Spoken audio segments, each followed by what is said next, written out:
So hello everyone, 50 plus marks in physics in HSC board 2024 का हमारा चल रहा है आज डे 9। और डे 9 के अंदर मैं आप लोगों को बताने जा रहा हूं कि क्या आप लोगों को करना चाहिए।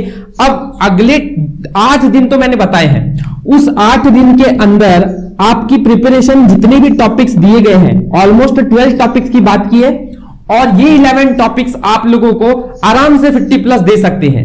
मैंने वो सारे इंपॉर्टेंट टॉपिक्स आप लोगों को, इंपॉर्टेंट कॉन्सेप्ट इस सारे 8 वीडियो के अंदर बताए हुए हैं।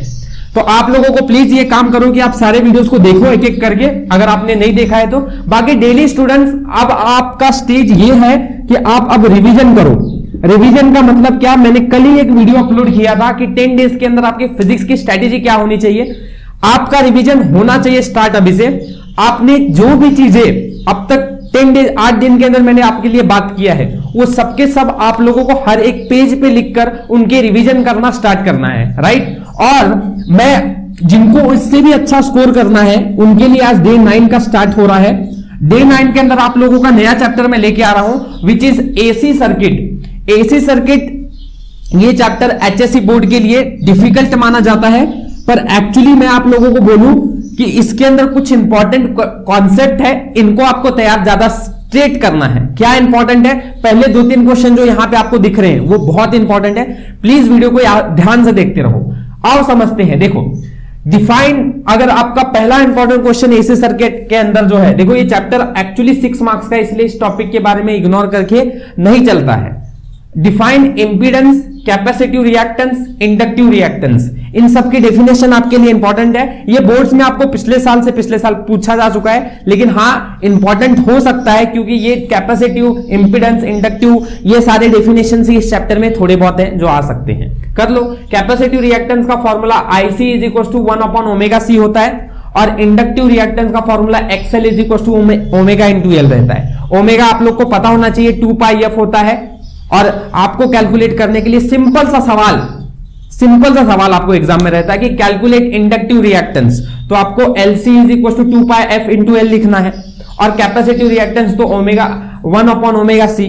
बस इतनी सी कैलकुलेशन करनी है। तो आप साथ साथ में एक और अच्छी बात याद रखो कि इनके साथ इनके फॉर्मूले याद करो।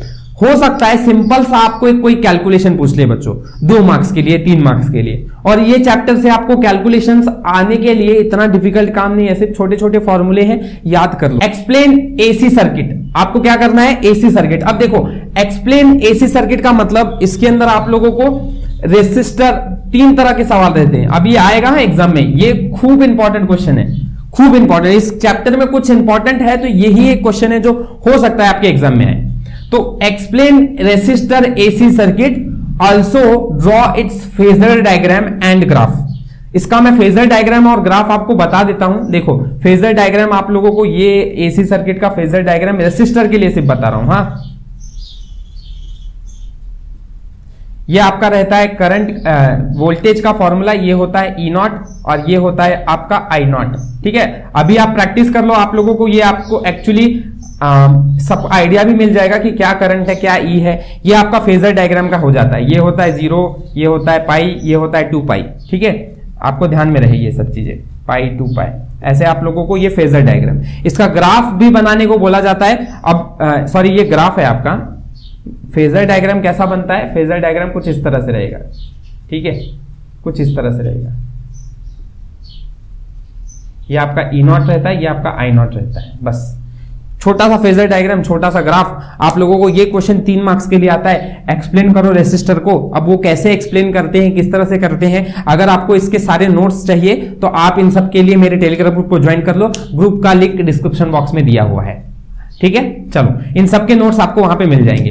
अब आपको ऐसा रेसिस्टर हो गया तो इसी की जगह पर आपका क्या आ जाता है, इंडक्टर आ जाता है। इसी की जगह पर आपको क्या बोल देंगे, रेसिस्टर की जगह पर इंडक्टर बोल देंगे, या फिर इसी की जगह पर आपको क्या बोल देंगे, या तो इसकी जगह पर आपको कैपेसिटर भी बोल सकते हैं। तो आप है ना इन सबके फेजर डायग्राम और इनके ग्राफ प्रिपेयर कर लो, रेसिस्टर का, कैपेसिटर का, इंडक्टर का। इसमें आपका ऐसा रहता है कि एक छोटा सा डायग्राम भी रहता है, इसमें आप प्रिपेयर कर रहे रहते हो कि आपका ये रेसिस्टर है, यहाँ पे एसी से वोल्टेज से कनेक्टेड है ये। ठीक है, एसी नहीं लिखा हुआ रहता है, यहाँ पे लिखा रहेगा एसी का सिंबल और ऐसा कनेक्शन रहेगा। Very easy. आप लोगों को डायग्राम देखो, मैंने आपको रेसिस्टर से रिलेटेड तो सारा बता दिया, इंडक्टर से और कैपेसिटर से रिलेटेड आप थोड़ा सा एफर्ट ले लो और कर लो। नहीं मिलता है तो नोट्स का प्रेफर कर लो या फिर टेक्स्ट बुक को देख लो। ठीक है, ये हो जाएगा आप लोगों का, ये इंपॉर्टेंट है, 3 मार्क्स के लिए फेजर डायग्राम से रिलेटेड सवाल आएंगे। अगला आता है explain LCR circuit, draw it's phasor diagram and it's graph. ये भी इंपॉर्टेंट है, एलसीआर सर्किट का आप लोगों को फेजर डायग्राम, ग्राफ और एक्सप्लेन करना रहता है। ये भी क्वेश्चन आपका 3 या फिर 4 मार्क्स किसी से भी रिलेटेड सवाल आ सकता है, इंपॉर्टेंट है, प्रिपेयर कर लो बच्चों इसको भी। आ जाते हैं आगे अपने अगले चैप्टर पे, that is average power in resistor. अब आप लोगों को ये सारी चीजें एवरेज पावर बताने का काम, रेसिस्टर के अंदर average average is equal to कितना रहता है, IRMS इंटू ERMS। फॉर्मूला इतना सिंपल सा है, बस फॉर्मूले भी ध्यान कर लो जो बताते जा रहा हूं मैं, बहुत ही काम हो जाएगा आप लोगों का। अगर आपको यही रेसिस्टर की जगह पर एवरेज पावर, सुनो मेरी बात ध्यान से, एवरेज पावर अगर रेसिस्टर की जगह पर आपको बोला रहता है एवरेज पावर इन इंडक्टर में बोलते तो कुछ नहीं बच्चों, एकदम सिंपल, आपका एवरेज पावर इंडक्टर में होता है 0 और आपका एवरेज पावर रहता है कैपेसिटर में वो भी 0, इंडक्टर में भी 0, कैपेसिटर में भी 0, दोनों में 0 होते हैं। समझ रही है बात अच्छी तरह से। लेकिन हाँ, रेसिस्टर में कितना रहता है, IRMS इंटू ERMS। ये आपको MCQ की तरह एक मार्क का क्वेश्चन हो सकता है, ये आप लोगों को फॉर्मूला एज अ न्यूमेरिकल पूछा जा सकता है, प्रिपेयर करो। अगला एवरेज AC सर्किट, फटाक से आपको फॉर्मूला बता दूं, इसका भी डेरिवेशन एग्जाम में इंपॉर्टेंट है। ये सारे डेरिवेशंस हैं, ये सारे क्या है आपके इंपॉर्टेंट डेरिवेशंस हैं, ये आप लोगों को इस चैप्टर में मिलेंगे। प्रिपेयर कर रहे हो करो, नहीं कर रहे हो तो बिलाल फॉर्मूला तो जान लो, एग्जाम्पल पे न्यूमेरिकल भी आ सकता है और चांस है न्यूमेरिकल आएगा। तो P एवरेज का formula, average circuit AC circuit का फॉर्मूला, पावर का फॉर्मूला नहीं बोल रहा मैं, P एवरेज का, तो यहां पे क्या रहता है, E average is equal to 0.637 into E0, ये फॉर्मूला रहता है। और ERMS का फॉर्मूला होता है 0.7071 इंटू E0। ये दो फॉर्मूले याद रखो। RMS जो रहता है RMS AC सर्किट के अंदर वोल्टेज 0.7071 और ये 0.637, दो फॉर्मूला है, इतने याद कर लो बस, बाकी ज्यादा टेंशन लेने की जरूरत नहीं। अब मैं आप लोगों को है ना छोटा सा कुछ ये सारे फॉर्मूले की स्क्रीनशॉट ले लो, किसके किसके, P एवरेज का, इसका P एवरेज कितना रहता है, कैपेसिटर में कितना रहता है, ERMS का फॉर्मूला AC RMS के लिए कितना रहता है, एवरेज AC सर्किट कितना रहता है, ये सारे फॉर्मूले का स्क्रीनशॉट ले लो।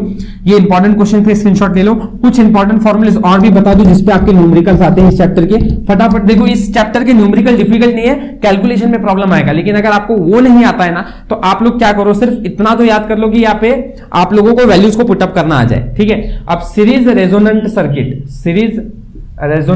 सर्किट, ठीक है, ये इसके कैरेक्टरिस्टिक्स, सीरीज के और पैरेलल के, इनके कैरेक्टरिस्टिक्स प्रिपेयर कर लो,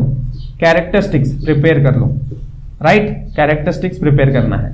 इसके बाद आपका इंपॉर्टेंट है न्यूमेरिकल के अंदर आप लोग 3-4 फॉर्मूले याद कर लो जो मैं आप लोगों को अब यहां पर दे रहा हूं। पहला फॉर्मूला आप लोग omega is equal to 2πf होता है। ठीक है, अब ये किस पे पूछा गया है, इसका पूछा गया है कि इसका, आप लोग ध्यान देना और उस हिसाब से फॉर्मूले को चेंज कर लेना। ये इंपीडेंस का फॉर्मूला होता है Z is equal to R² plus XL minus XC का होल स्क्वायर। यही चीज एक्सप्लेन करने का सवाल LCR सर्किट में पूछा हुआ रहता है, ध्यान रखना। ठीक है, तो तैयारी कर लो अच्छी तरह से। फिर इसमें एंगल भी पूछते हैं कि tan इनवर्स एंगल जो रहता है वो आपका XL minus XC divide by R होता है। इतने 3-4 फॉर्मूले बच्चे बस याद कर लो, आपको इस पे न्यूमेरिकल आ सकता है 3 मार्क्स के लिए इन कॉन्सेप्ट पे। ठीक है, फॉर्मूले पता रहेंगे तो वैल्यूज को तो पुटअप कर लोगे बस, और बाकी आप लोगों को ये दो तीन ये दो और ये डेफिनेशन, इतना आपको बहुत ही केयरफुली प्रिपेयर करना है। आई होप सो ये वीडियो आपको अच्छा लगा होगा। मिलते हैं अपने नेक्स्ट वीडियो के अंदर, पढ़ाई करते रहे।